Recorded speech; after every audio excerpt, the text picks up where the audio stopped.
আসসালামু আলাইকুম। সরকারি এগ্রো ফার্ম থেকে আমি প্রান্ত সরকার। অনেক দিন যাবত আপনাদের মাঝে ভিডিও শেয়ার করতে পারি না কোনো ব্যস্ততার কারণে। তো ব্যস্ততার কারণে ভিডিওগুলো শেয়ার করতে পারি না। এখন আজকের এই ভিডিওর মাধ্যমে আপনাদের নতুন একটা অভিজ্ঞতা দিব। এটা হলো যে আমার এই পৃথিবীর সবচেয়ে ছোটো মুরগি শেরামা। এটা পৃথিবীর সবচেয়ে ছোটো মুরগি বলা হয় শেরামা। এই মুরগিটা আমার ফার্মে নতুন সেট আপ দিয়েছি। তো এই সেট আপে মূলত মুরগিটা ডিমে আসছে। তো নতুন ডিমে পাড়ার জন্য মুরগিটা বসে আছে। তাদেরকে একটা জায়গা করে দিয়েছি সুন্দর একটা ডিম দিয়ে। আলহামদুলিল্লাহ মুরগিটা এখন ডিম পাড়বে। পৃথিবীর সবচেয়ে ছোটো মুরগি, যেটা হাইট সর্বোচ্চ 6 থেকে 7 ইঞ্চি হয়। ওজনটা মূলত হয় তার 300 থেকে 400 গ্রাম। একটা ডাল মুরগি, ডিম পাড়া মুরগি। সেই মুরগিটা নতুন ডিম আসছে। তো আলহামদুলিল্লাহ ডিম পেরেছে। তো ডিমটা অনেক ছোটো, তো কুয়েল পাখির সমান ডিম, অনেক ছোটো ডিম কুয়েল পাখির মতো। মুরগিটা যখন অনেক ছোটো, ডিম তো অনেক ছোটোই পারবে।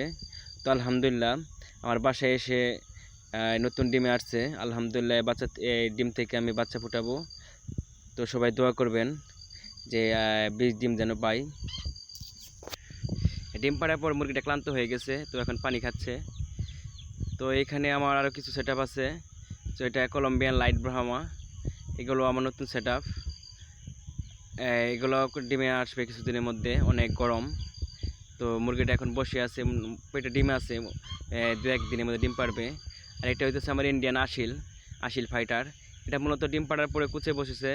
আর এটা হচ্ছে আমার কলম্বিয়ান ব্রাহ্মা। এটা আমার প্রথম ফার্মের সেট আপ ছিল। এটা দিয়ে আমি ডিম বিক্রি করে আমি এগুলা করছি। তারপরে আছে আমার চীনা হাঁস, নিজের ঘরের বাচ্চা। তো আমার একটা চীনা হাঁসের ছিল, সেট আপ ছিল 3টা, একটা মারা গেছে আর 2টা এখন আছে। সেটাই থেকে এখন বাচ্চা বের হয়েছে। বাচ্চার বয়স আনুমানিক 4 মাস। তারপরে এই যে আশিলের কিছু বাচ্চা আছে, এগুলা বয়স আনুমানিক 12-13 দিন। তো এগুলো বাচ্চাগুলোকে আমি নতুনভাবে সেট আপ দিব। তো কিছু বাচ্চা বুকিং হয়ে গেছে আলহামদুলিল্লাহ।